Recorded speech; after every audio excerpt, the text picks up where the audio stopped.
perkenalkan, nama saya AKBP Antonius Agus Ramanto, Kapolres Pelabuhan Tanjung Perak, Surabaya. Saya kali ini akan memberikan tips bagaimana cara kita menghadapi debt collector, orang yang diberi kuasa, pihak ketiga, perusahaan finance yang menghentikan kita di tengah jalan gara-gara kita nggak bayar kreditnya ataupun macet kreditnya. Tapi sebelum saya jelaskan tips-tips tersebut, harus dipahami dulu. Kita harus tahu dulu bagaimana cara proses kita membeli kendaraan bermotor dengan cara fidusia. Yang pertama, pasti dia nggak ada uang lengkap. Total dari mungkin harganya 10 juta kendaraan motor, saya nggak ada punya duit. Hanya cuma 1 juta. Oke, datang ke showroom. Setelah di showroom, diterima, dilayani, dihubungkan dengan perusahaan fidusia, perusahaan pembiayaan. Jadi setengah ataupun lebih 9 jutanya dibayarkan oleh perusahaan finance. Jadi artinya apa? Kita hanya memiliki uang 1 juta di kendaraan itu. Oleh sebab itu BPKB diserahkan kepada perusahaan finance, ditinggal di sana, kita nyicil tiap bulan. Nah, kalau kita udah paham tentang ini, pasti ingat itu belum punya kita karena hak kepemilikan kita berpindah ke perusahaan finance. Setelah kita tahu ini, setelah kita paham ini, kita menjadi lebih sadar. Jangan sampai nunggak bayaran cicilan, ya kan?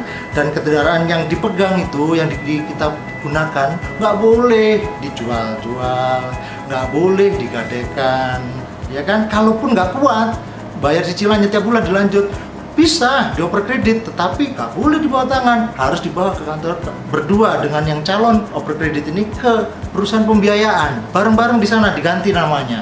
Boleh, siapa bilang nggak boleh? Boleh. Oleh sebab itu, kalau nggak kuat ataupun cicilan sudah nggak bisa jalan, jangan coba-coba disembunyikan, jangan coba-coba ganti plat nomor, jangan juga coba-coba dijual, gadai dan sebagainya.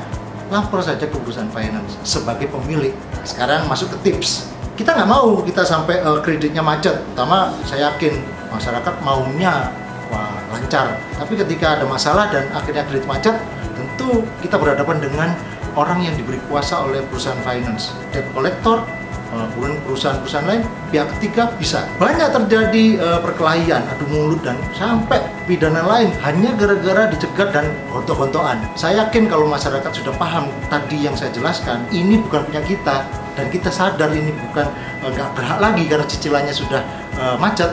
Namun ya, debt collector juga ada aturannya, nggak bisa serta-merta langsung ngambil. Oleh sebab itu, yang pertama yang harus kita hadapi, tanyakan identitasnya.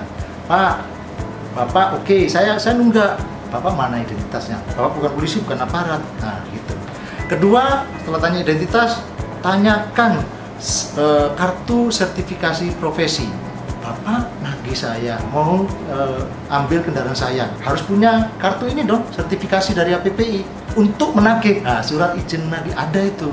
Nah, kemudian harus punya surat kuasa.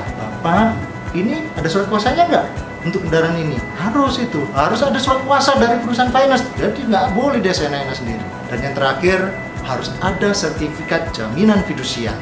Pak, minta sertifikat jaminan fidusia salinannya, itu harus ada mutlak. Kalau nggak ada itu, tolong empat-empatnya itu ditolak yang baik-baik dan sopan. Kalau bapaknya ataupun kalau kita masih ngotot, bisa minta bantuan aparat yang terdekat. Hindari permusuhan.